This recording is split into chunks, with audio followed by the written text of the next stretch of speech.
ओ भाई भालू बहुत मुश्किल पर निका ई ब्लॉग बनाबार पड़ला मते बहुत रिस्क नहीं करी। तो ई जगह देखि पारथुए केन प्रकार दाना खाउछन इमन के निके एक्चुअली एटा दाना डला है छे। तो बहुत रिस्क उठानी और निके लोग के साहस कर मैं भी आज आई छे।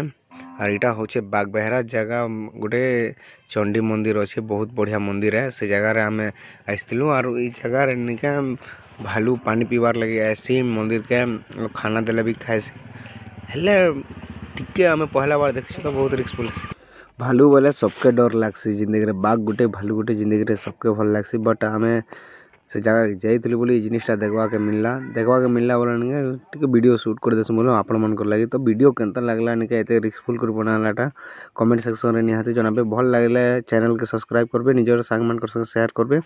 बहुत बहुत धन्यवाद आपण मन को।